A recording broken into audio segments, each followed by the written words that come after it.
Abolishing all international borders overnight represents the most profound macroeconomic and sociological shock imaginable in the modern era. Since the establishment of the Westphalian system in 1648, global order has relied on territorial sovereignty.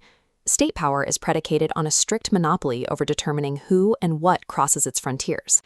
Gallup World Poll data shows 16% of the global adult population, over 900 million individuals, would permanently relocate. In stagnant economies, this encompasses a majority, peaking in Sierra Leone at 76%. Advanced economies also shift. 20% of U.S. and Canadian populations desire to leave. The immediate result of border abolition is a demographic tsunami. The theoretical policy concept instantly becomes a physical crisis of mass human movement. But there is a massive gap between the psychological desire to migrate and the physical capacity to do so. This dashboard compares the 900 million passenger surge against global airline capacity. The entire aviation network is maxed out at roughly 459 million monthly seats. That capacity is already absorbed by existing commercial travel, leaving virtually zero slack for 1 billion new passengers. To model a logistical shock of this magnitude, supply chain researchers utilize SIM heuristics. SIM heuristics is a hybrid approach combining meta-heuristic optimization algorithms with simulation techniques to solve complex routing problems under extreme uncertainty. Applying these models to unrestricted global migration reveals an immediate, system-wide gridlock. When automated kiosks and transit authorities are overwhelmed by volume, mathematical models show estimated travel speeds plummeting to zero. Major transit hubs and former international boundaries would immediately freeze, becoming de facto refugee camps. The physical movement of 1 billion people is mathematically impossible to execute rapidly. The initial phase of a borderless world would not unfold overnight, but over a painful decade defined by severe infrastructural triage. Once the physical gridlock slowly clears, the foundational economic argument for open borders takes over.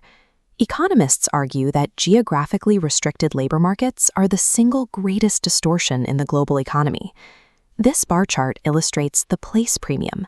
The place premium is the massive wage difference for observably identical workers based solely on their geographic location. Controlling for education and experience, a moderately educated worker moving from Nigeria to the United States experiences an 8.4 times wage increase purely by changing coordinates. Natural barriers to movement act as severe price distortions. The erasure of this geographic penalty would reduce a given household's poverty to a degree vastly greater than any known foreign aid intervention. Under a pure market clearing scenario, labor flows freely from regions of low marginal productivity to high marginal productivity. Economic modeling projects this unrestricted mobility could boost global GDP by up to 91%. To put that figure in perspective, a 91% expansion of global wealth is the mathematical equivalent of 23 years of continuous global economic growth happening simultaneously. However, while the aggregate wealth expands, this macroscopic model masks exactly who captures that new wealth. Labor economists fiercely contest the open borders narrative by pointing to the domestic distributional conflict created by a massively expanded labor pool. This labor supply and demand curve models the immigration surplus, the net economic benefit accruing to the host country. As the labor supply curve shifts dramatically to the right with incoming migrants, the equilibrium wage for all competing native workers falls. Harvard economist George Borges calculates that while the presence of immigrant workers makes the destination economy larger, 97.8% of that specific growth is captured directly by the immigrants themselves in the form of wages. The host country retains only a tiny fraction of the surplus. Yielding even a small immigration surplus requires a historic redistribution of domestic wealth. Hundreds of billions of dollars are lost in wages by native laborers and transferred directly to firms and capital owners. This sudden drop in wages triggers a secondary crisis. Nobel laureate Milton Friedman established a core economic dilemma. It is mathematically impossible to have both free immigration and a redistributive welfare state. Advanced economies routinely transfer wealth from high-income groups to lower-income demographics through healthcare and housing subsidies. Low-skill immigrants naturally enter this system as net fiscal recipients, frequently consuming thousands of dollars more in public benefits than they contribute in taxes.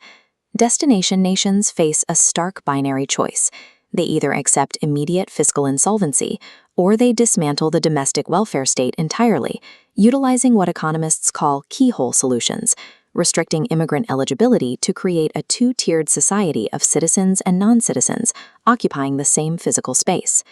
Assuming the economic friction is managed, the physical reality of 3 billion people relocating primarily to the developed West turns destination hubs into hyper-congested megacities. This sudden, extreme population density pushes municipal utilities to structural failure. Cities are forced to issue emergency bonds to expand wastewater treatment facilities and reinforce power grids as space cooling transitions from a luxury to a survival necessity. This flowchart tracks the thermodynamic trap of rapid urbanization in arid regions. As drought-stricken cities exhaust regional aquifers, they must turn to ocean desalination. But operating a desalination plant requires 120 times more energy than utilizing gravity-powered aqueducts. Solving the water crisis directly accelerates the energy grid drain. While destination countries grapple with urban explosions, origin nations experience massive destabilizing rural depopulation. Highly productive agricultural workers abandon rural farms to capture the place premium in urban service sectors. Managed migrant labor frameworks, like the H-2A visa program in the United States, become entirely obsolete because workers are no longer bound to specific agricultural contracts by borders. The localized loss of agricultural labor directly impacts crop productivity. If the deployment of farming automation lags behind the speed of human migration, the sudden deficit in food availability triggers severe global commodity price shocks. A borderless world simply trades artificial geographical boundaries for severe, unyielding thermodynamic and agricultural limits.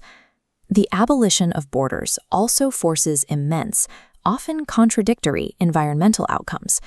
As millions of people migrate from low-emission countries to wealthy destination nations, they adopt high-emission diets and infrastructure, causing the global carbon footprint to spike significantly. Yet, the physical dismantling of geopolitics yields an immediate, monumental benefit for wildlife. Geopolitical borders require thousands of miles of physical barriers that fragment natural habitats and isolate breeding populations. Removing these walls allows massive tracts of abandoned farmland to undergo ecological rewilding, spontaneously reconnecting fractured ecosystems and restoring historical migration routes for terrestrial animals. However, this free movement of ecology introduces the most critical existential threat of a borderless world: the uninhibited global spread of invasive alien species and pathogens. Currently, national border checkpoints serve as the primary defense against agricultural plagues. The recent spread of African swine fever through Europe's interconnected zones demonstrates how rapidly a single introduced pathogen can force the culling of entire herds and devastate agricultural economies. The human toll is even steeper. The economic costs of uncontrolled zoonotic diseases reach into the tens of billions of dollars. Without physical border control posts to enforce quarantine and risk-based inspections, localized outbreaks scale into global crises almost instantly. Biosecurity can no longer rely on a line in the sand. The world would require an immediate transition to a one biosecurity framework, a globally integrated system of surveillance and preemptive intelligence gathering focused on real-time pandemic prevention rather than national exclusion. The ultimate irreversible casualty of this simulation is the traditional concept of the nation-state. For centuries, sovereignty meant total control over internal territory and its absolute monopoly on law enforcement within its jurisdiction. Without borders, the mechanisms of international criminal justice break down. The legal friction that slows transnational investigations vanishes, but so do the extradition treaties and mutual legal assistance treaties that rely on territorial consent. Tens of thousands of border enforcement personnel are rendered immediately redundant. Agencies are forced to transition this labor force away from physical checkpoints and into massive interior intelligence collection and environmental protection task forces. To maintain security in a frictionless world, geographic jurisdiction must be replaced by complex, shared global databases. Legal scholars warn this transition inherently prioritizes pure law enforcement effectiveness over the protection of individual civil liberties. In a world devoid of physical jurisdictions, protecting the global population requires a pervasive, unchecked transnational surveillance apparatus to track individuals everywhere they go. As territorial governments lose their ability to regulate labor, capital flows, and physical movement, a profound power vacuum emerges. This map visualizes the rise of polycentric governments. Here, authority transcends geography, and individuals form network states, communities aligned around shared ideologies rather than physical land. These nodes assume state prerogatives, handling welfare and regulations through decentralized networks that bypass geography entirely. In this restructured reality, the passport undergoes a radical functional shift. Its historical role as a tool for authorizing travel across borders becomes entirely obsolete. Instead, humans adopt administrative citizenship.